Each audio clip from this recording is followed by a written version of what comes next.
Hello everyone. आज की इस वीडियो में हम class 10th English language and literature का सेट 1 और सेट 2 इन दोनों ही क्वेश्चन पेपर के आंसर की को देखने वाले हैं। दोनों ही सेट का जो क्वेश्चंस था वो बिल्कुल सेम था।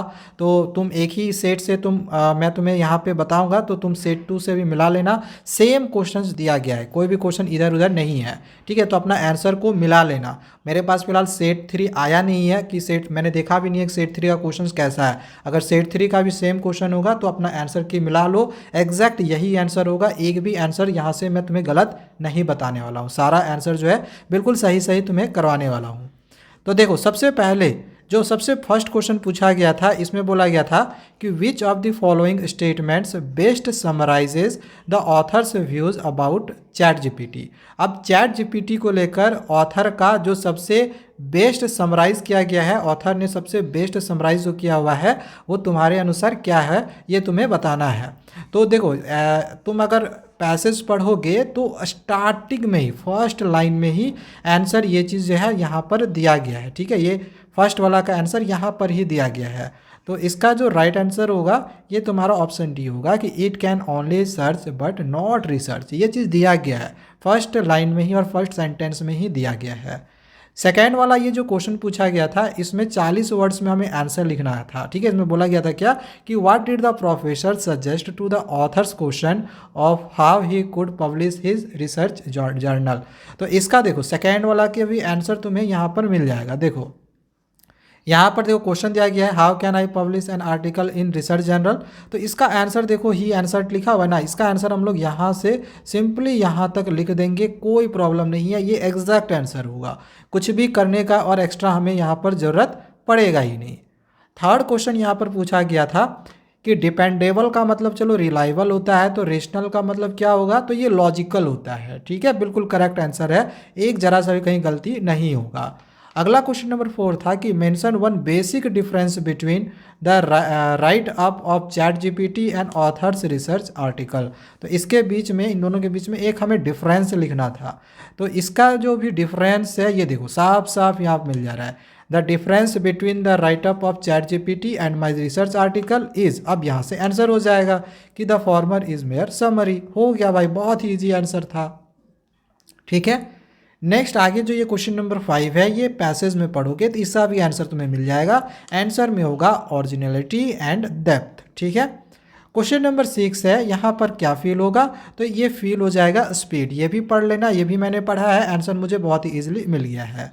एंड अगला जो ये क्वेश्चन है इसमें हमें ट्रू और फॉल्स पढ़ना था, तो इसका जो राइट आंसर होगा वो ट्रू होगा। ठीक है, देख लेना ये ट्रू तुम्हारा होगा। एंड क्वेश्चन नंबर 8 में हमें एक क्योट देखना है। ठीक है, चैट जीपीटी को लेकर। तो क्योट देखो, तुम्हारे जो पैसेज हैं, पैसेज में 2 या फिर आई थिंक 3 क्योट्स हैं। ठीक है, 2 क्योट्स आई थिंक। तो उन्हीं कोट्स में से ही कोई एक आंसर तुम्हारा होगा और जो राइट आंसर होगा ये वाला कोट होगा। ठीक है, एक कोट यहाँ पर है और एक यहाँ पर है, तो इसका जो सही आंसर है ये 8 का तुम्हारा राइट आंसर यहाँ पर होगा। ठीक है, ये पहला आंसर हो जाएगा। ठीक है, चलो ये हो गया, पहला पैसेज खत्म। सेकेंड पैसेज में आते हैं। अब इस पैसेज में देख लो, ये पैसेज दिया गया था कुछ इस प्रकार से। ठीक है, ये पैसेज है। देखो पहला क्वेश्चन है कि the variance in climate and landscape of Uttarakhand as per paragraph 1 is marked by. तो पैराग्राफ 1 पढ़ोगे, आंसर इसका उसमें मिल जाएगा, एल्टीट्यूड दिया हुआ है। फिर यहाँ पर सेकंड क्वेश्चन है, इसमें तुमको पैराग्राफ 2 पढ़ने के लिए बोला गया है, उसमें भी पढ़ोगे तो इसका साफ साफ आंसर क्लियर लिखा हुआ है एंड लार्ज स्केल भी लिखा हुआ है। बहुत ही इजीली आंसर हमें मिल जाएगा। सेकंड पैसेज तो यार बहुत ही आसान था। थर्ड क्वेश्चन पूछा गया है कि based on the passage which of the districts has the lowest rainfall in Uttarakhand. तो यार इसका आंसर जो है पैसेज में चिल्ला चिल्ला के बोल रहा है कि भाई आंसर हम यहाँ से होंगे कि Haridwar receive the minimum normal rainfall, minimum annual rainfall. तो हरिद्वार इसका राइट आंसर हो जाएगा। ठीक है, हरिद्वार इसका सही आंसर होगा। अब यार इतना इजी क्वेश्चन कोई कैसे दे सकता है कि स्टार्ट का तुमको एंटोनाइम्स लिखना है, यानी अपोजिट वर्ड लिखना है। तो शुरुआत का क्या होगा, ख़त्म ही ना होगा यानी एंड होगा। तो इसका आंसर एंड लिख देंगे। भाई इतना आसान कोई क्वेश्चन कैसे पूछ सकता है। इसके बाद ये जो छठा नंबर है ना भाई, एक यही क्वेश्चन है जिसका आंसर तुम्हें ना खुद से बना के लिखना पड़ेगा। ये वाला जो लाइन है ये तुम्हें पैसेज में तो मिल जाएगा, लेकिन पैसेज वाला एग्जैक्ट तुम आंसर में इसके नहीं लिख सकते, ये तुम्हें थोड़ा सा अपने तरीके से बना के लिखना पड़ेगा, ठीक है।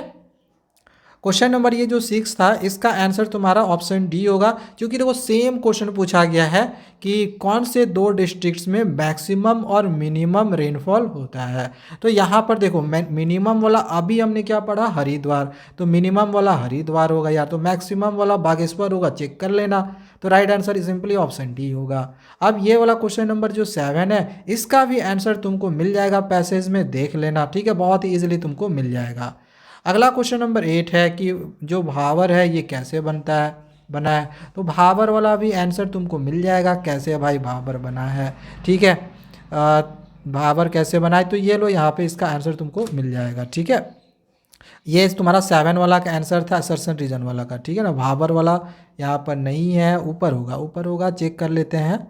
कैसे बना है भावर किधर गया भाई, हाँ ये रहा 8 नंबर, ठीक है। तो भावर कैसे बना, इसका आंसर तुम्हारा यहाँ से यहाँ तक होगा, ठीक है। चलो आगे बढ़ते हैं। आगे देख लो, इसमें पूछा गया है कि दोनों में से कौन सा सही नहीं है, तो इसका राइट आंसर होगा ऑप्शन बी। भाई ये सही है ये गलत है, ठीक है ना, तो ऑप्शन बी होगा। ओके चलो आ जाते हैं ग्रामर पोर्शन में।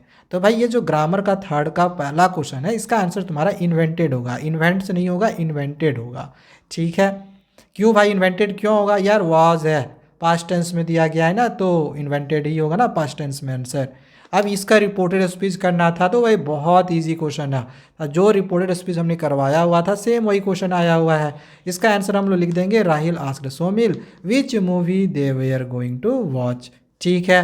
रूल हमने ऑलरेडी सिखाया था, वही सबसे क्वेश्चन आया हुआ है। अब यहाँ से हमें एरर पहचानना था, तो भाई एरर इसमें ऑन है, ऑन के जगह पे क्या होगा, करेक्शन में इन हो जाएगा। 4 नंबर का आंसर इसमें कैन कर देंगे, ठीक है। जो 5 नंबर है, 5 नंबर का इसका सही आंसर क्या होगा, ये जो प्लेज है ये तुम्हारा एरर है, ये तो आंसर इसका प्लेड होगा, ठीक है। चलो आगे बढ़ते हैं। क्वेश्चन नंबर जो 6 है इसका आंसर हम लोग लिख देंगे, फिर से यहाँ पर हमें वही रिपोर्टेड स्पीच का क्वेश्चन दिया हुआ है, तो यहाँ पे हम लिख देंगे to help him park his car in the visitors parking area, बस हो गया। इसके बाद ये जो 7वां नंबर है इसका आंसर एरर जो है तुम्हारा वेयर हो जाएगा, ये जो वेयर है ये आंसर मतलब एरर होगा, और करेक्शन के लिए हम आर कर देंगे, आर होगा। इसके बाद नेक्स्ट जो क्वेश्चन नंबर 8 है इसमें हम लोग रिपोर्टर स्पीच करने के लिए बोला गया है, लिख देंगे why he was not playing with his friends, ये रहा ऑप्शन नंबर डी, इसका करेक्ट आंसर होगा, ठीक है। क्वेश्चन नंबर 9 जो है इसमें आंसर हम लोग मच कर देंगे, ठीक है। क्वेश्चन नंबर जो 10 है, 10 का आंसर तुम्हारा कुड हो जाएगा, ठीक है, बहुत ही इजी पूछा गया है। क्वेश्चन नंबर जो 11 है इसका आंसर तुम्हारा क्रिएट्स हो जाएगा, और क्वेश्चन नंबर 12 का आंसर स्ट्रिक्ट हो जाएगा। ओके हो जाएगा कंप्लीट।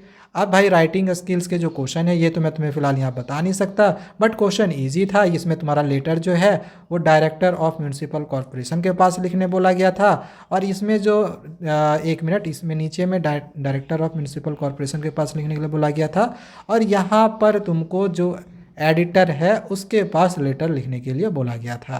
तो क्वेश्चन इजी था, हार्ड था नहीं। और यहाँ पर एक हमें एनालिटिकल पैराग्राफ लिखने के लिए बोला गया था, जो कि हम आपको इतना दिन से बोल ही रहे हैं यार आएगा आएगा कर लेना, और वही आया हुआ है। अब इसका जो राइट आंसर है वो तुम्हारा प्राइड होगा। नीचे जो सेकंड वाला आंसर है इसमें थोड़ा हमें बना के लिखना पड़ेगा, थर्ड वाला का भी आंसर थोड़ा हमें बना के लिखना पड़ेगा, इसलिए इसको दोनों को हम स्किप करते हैं। 4 वाला का जो आंसर है तुम्हारा गोबल्ड हो जाएगा, ठीक है, इसका आंसर तुम्हारा गोबल्ड होगा। ओके भाई चलो आगे बढ़ते हैं। अब ये जो तुम्हारा 1 नंबर है इसका आंसर टू बी हियर्ड कर लेना। इसके बाद यहाँ पे थोड़ा सा हमें बना के लंबा सा लिखना पड़ेगा, क्योंकि 2 मार्क्स का यार क्वेश्चन है। 3rd नंबर का आंसर तुम्हारा कन्फ्यूज़न हो जाएगा, ठीक है। 7 नंबर में आ जाते हैं। अब यहाँ भाई देख लो पोएटिक डिवाइस पूछा गया है, पोएटिक डिवाइस जो होगा आंसर इसका होगा सिमिली हो जाएगा, ठीक है।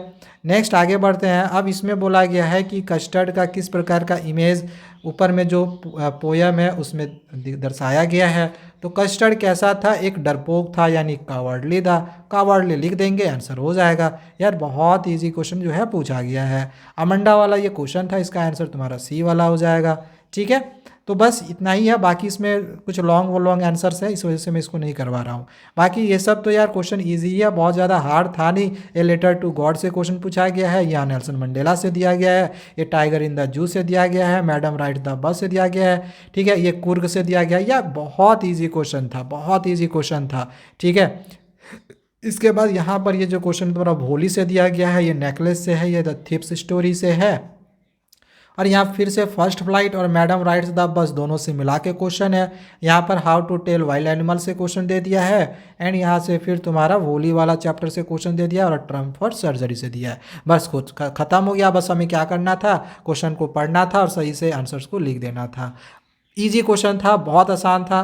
बाकी कितना करे हो नहीं करे हो, कितना सही हो रहा है नहीं हो रहा है, कमेंट करके बता देना। और हाँ, आगे के वीडियोस में मैं तुम्हें साइंस का बहुत ही अच्छे तरीके से तैयारी करवाने वाला हूँ, तो चैनल को सब्सक्राइब कर लेना। Thank you, bye bye.